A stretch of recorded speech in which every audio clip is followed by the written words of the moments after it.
There is something hidden inside you, a switch, a frequency, a forgotten technology of the soul, ancient and dangerously real. When activated, it awakens a kind of strength most people never touch. Focus that slices through distraction, confidence that feels unshakable, access to states of energy that feel almost superhuman. But here's what no one tells you. The same force that can awaken your highest potential can also strip you of your humanity. Because when you bypass the heart to reach the power, you don't become awakened. You become mechanical, unfeeling, sharp, cold. You lose the very thing that made your power sacred in the first place. Have you ever felt emotionally numb, but weirdly productive? So focused it felt like nothing could touch you, but also like nothing could reach you? That's not evolution. That's disconnection. This energy hack is real. And yes, it works. But there's a price.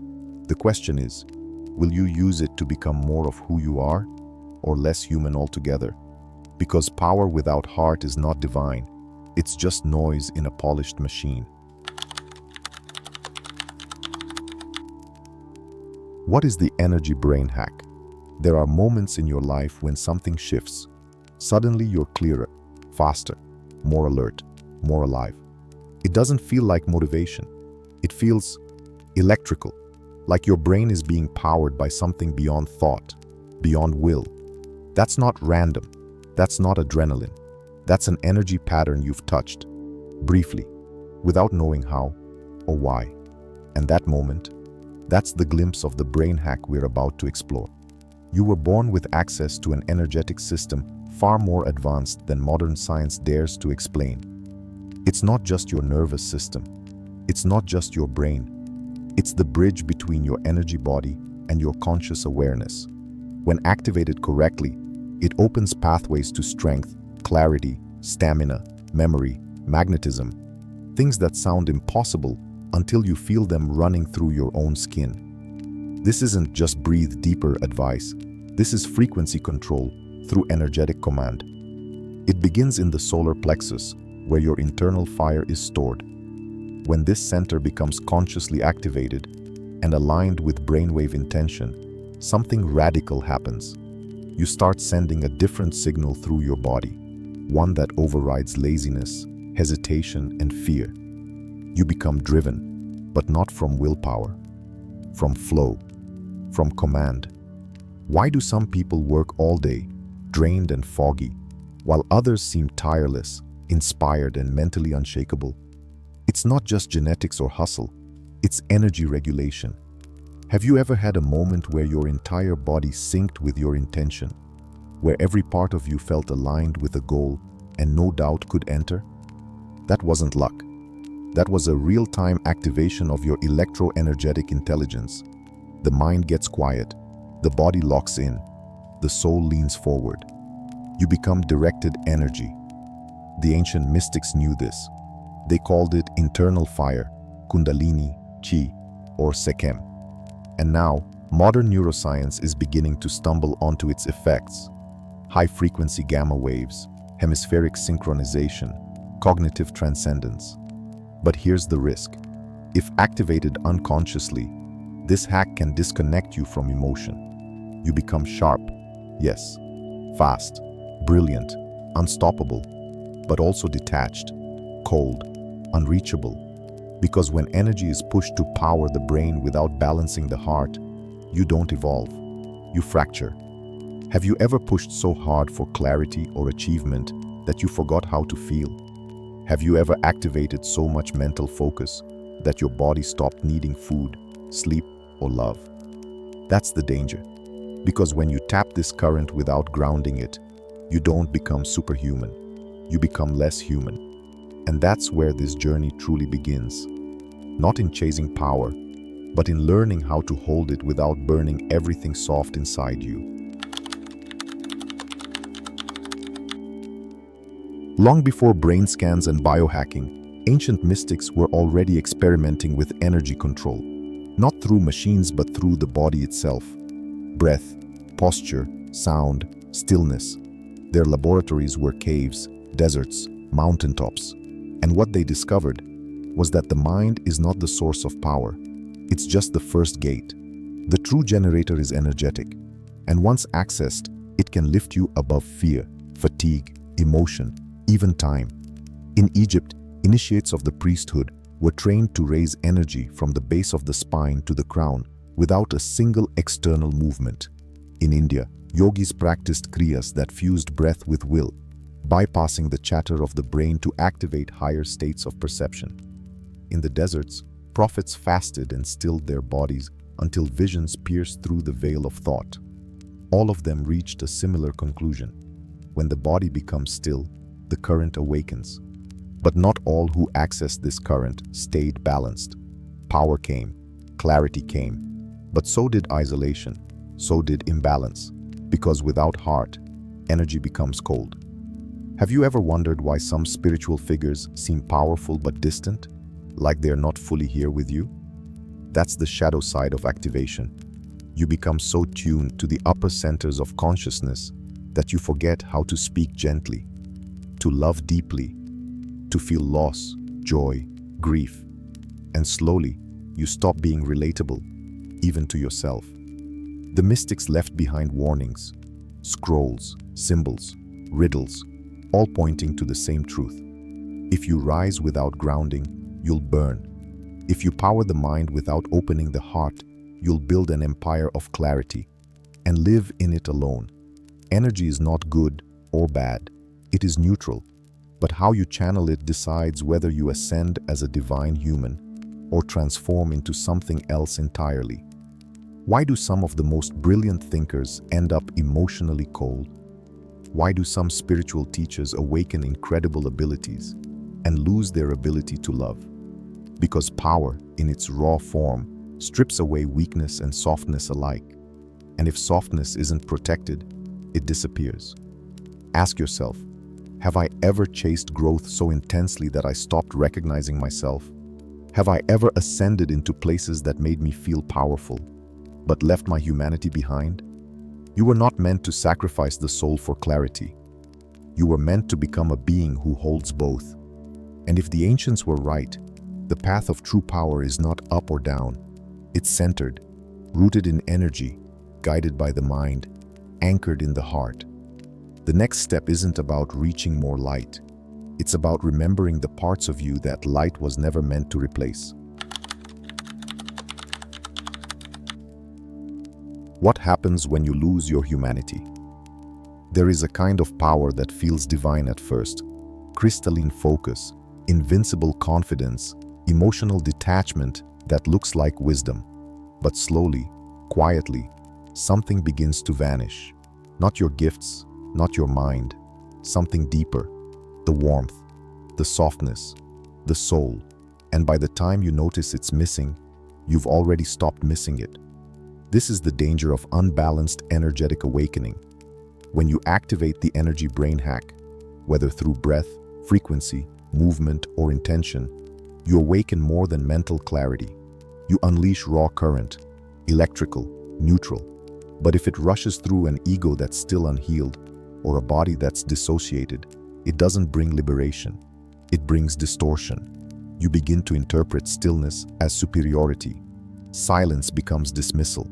Efficiency becomes coldness. Love becomes inefficient. Have you ever caught yourself being so productive that you didn't care how it affected those around you? Have you ever felt so emotionally distant that even your own tears annoyed you? That's not evolution. That's fragmentation. The mind loves this state. It feels in control. But the soul begins to starve. Because no matter how fast you think, how sharp you speak, how focused you become, if the heart is offline, the power you access starts to twist. It bends your empathy into performance. It bends your gifts into calculation. And soon you're not living, you're managing life like a system. This is how some rise in spiritual practice or mental mastery, but become unrecognizable to those who once felt them. They didn't fall, they froze. And yet, it's seductive. The brain enjoys being the throne. It feels godlike to no longer need affection, to no longer cry, to no longer break. But what's left of you when you can no longer be touched? Energy, when used improperly, begins to erode identity instead of liberating it. You don't become your highest self. You become a shell that performs power. And because it works, you believe you've transcended. But true transcendence does not exclude the human. It includes it. It bends down, touches the soil, feels pain fully, loves wildly, laughs deeply, even while awake. Ask yourself honestly, have I been mistaking numbness for peace? Have I been chasing peak states while abandoning the very emotions that make life sacred? Because the truth is, the more awakened you are, the more human you become, not less. The stronger your energy, the more it must be tethered in compassion, humility, presence. Power without love is not enlightenment. It's just precision. It can change outcomes, but it can't heal hearts. And the first heart it fails to heal is yours. So the real warning of this path isn't that you'll fail. It's that you'll succeed, but forget why you began. The goal was never to become untouchable. It was to become so rooted in soul that even with immense power pulsing through your body, you never stop being able to feel. You don't have to choose between being powerful and being whole.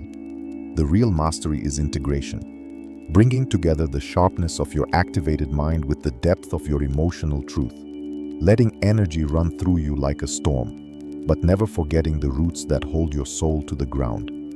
Most people believe strength is the absence of weakness, but real strength is the ability to stay open, soft, exposed, even when you have the power to dominate, escape, or shut down. It's looking your own pain in the eyes and saying, "You belong too." It's welcoming discomfort, not as an enemy of growth, but as its rawest teacher. When you first tap into the energy brain hack, it's thrilling. Your thoughts become clearer, your senses sharpen, your body feels alive with electricity. But that power, if not held with care, begins to edit your humanity. It filters out grief, suppresses vulnerability, replaces empathy with logic, and suddenly you find yourself emotionally effective, but spiritually distant. Have you ever caught yourself speeding through a healing process, trying to optimize grief or bypass fear like it's an obstacle to eliminate? Have you ever looked at your own emotions like inefficiencies in a machine you're trying to upgrade? That's the shadow. It doesn't show up as cruelty. It shows up as avoidance. You don't scream at your wounds. You just stop listening to them. But the soul doesn't want to be efficient. It wants to be true. It wants to be held, to be heard, to be felt, fully, even in chaos. The most dangerous thing about awakening your energetic power is believing that emotions are optional. They are not. They are the guidance system of the soul. They are how your humanity breathes. So how do you integrate? You begin by slowing down, by noticing when you're using your power to escape rather than evolve. You pause when your mind gets sharp, but your heart gets numb. You breathe into the spaces you once avoided. You allow the tears you used to repress. You sit with the fear you used to override. And as you do this, something sacred happens. You stop needing to protect yourself from softness. You stop seeing your feelings as weaknesses. You start to recognize that your greatest power is your capacity to remain deeply, fully, beautifully human. Ask yourself now, when was the last time I felt something, not just processed it? When was the last time I let myself break without trying to fix it instantly? Because the real brain hack isn't the one that removes emotion. It's the one that helps you hold it without drowning. True mastery is not just energy control. It's emotional fluency.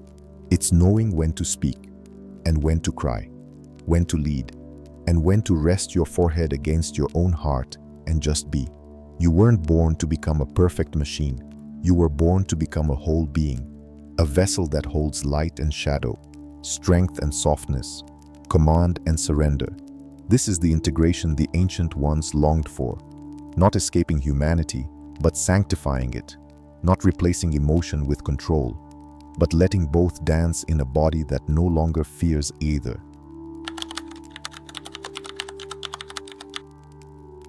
Every gift casts a shadow. Every light leaves a silhouette. And the brighter your energetic power burns, the longer that shadow stretches behind you. Most people chase the feeling of control, the ability to bend thoughts, shift moods, and move energy with will. But few stop to ask, what gets buried underneath that control? What parts of me am I sacrificing to stay in command?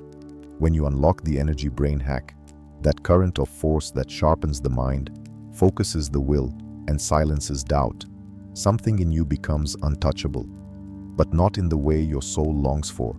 You become untouchable to your own vulnerability, your softness, your needs.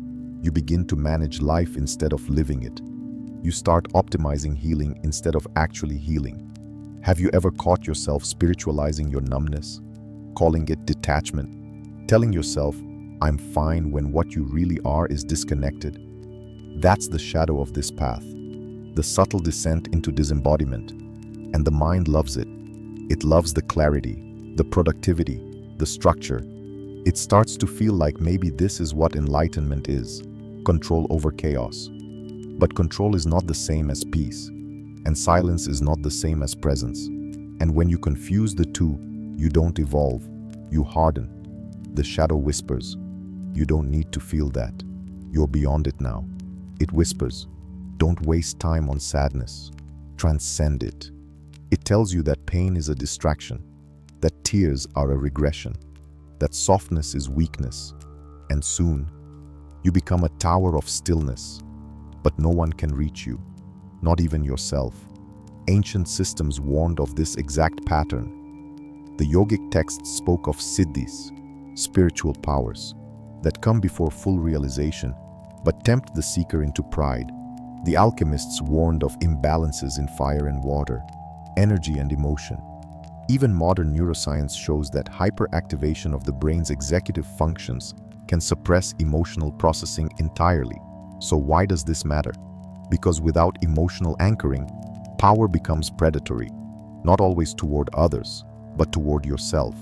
You begin to harvest your own energy, your own life force, pushing harder and harder for alignment, when what you actually need is rest, gentleness, surrender. Ask yourself, have I been using my energy to protect myself from my own heart? Have I been hiding in power to avoid pain? Because the truth is, the deeper your access to energy becomes, the more dangerous it is to operate without love. The mind can justify anything. It can make cruelty look wise. It can make distance feel spiritual. It can make loneliness look like leadership. But only the heart can remind you of why any of this matters. Only the heart can say, you're allowed to be powerful and broken. You're allowed to be whole and in process. You don't have to choose. And that's the antidote to the shadow. Wholeness. Not perfection, not control, but radical, sacred, unapologetic wholeness. Let the energy rise. Let the mind sharpen. Let your gifts awaken. But don't leave your humanity behind in the process. Because the real test is not whether you can access power. It's whether you can hold that power without losing your tenderness, without turning into the very system you were trying to escape. The next time the shadow creeps in, and it will, don't run, don't fight, just feel. And remember, power without heart is just performance, but power held in love becomes divinity. At the highest levels of energy awareness, mastery is not about how much power you can generate, but how precisely, how compassionately, how consciously you can hold it. After all the activations, all the awakenings, all the glimpses of near superhuman potential, the real work begins. You become not just a channel of energy, but a guardian of its impact on yourself, on others, on the world around you.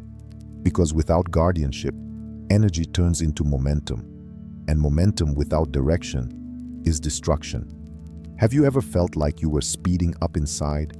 Thoughts, visions, inspirations, but emotionally, you were falling behind? Like your consciousness was racing ahead, while your body stayed frozen in a pain you hadn't named yet? That's the split that ruins so many seekers. They go too fast, too far, too soon. because they believe awakening is an escape. They think if they rise high enough, they won't have to feel the parts of them they never learned to love. But energy doesn't work that way. It gives you what you ask for, and everything you've avoided. You want strength? It will reveal your weakness. You want clarity? It will confront your confusion. You want to control your mind? It will show you every thought you've used as armor to avoid the silence underneath. That's why guardianship is sacred, because power alone doesn't make you wise. It only makes you capable. But it is how you use that capability, how you hold, how you pause, how you return to stillness, that makes you truly free. Guardianship is not about shielding yourself from emotion.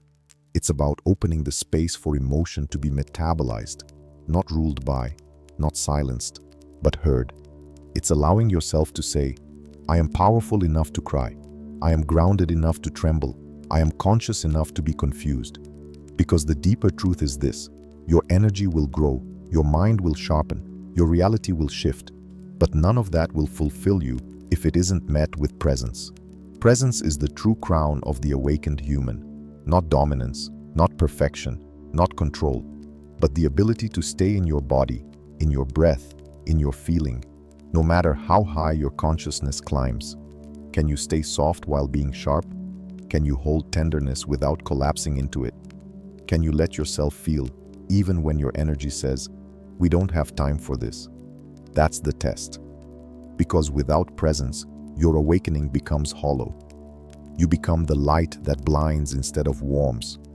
You become the wisdom that isolates instead of liberates. But when presence and energy merge, you become whole. You stop running from yourself.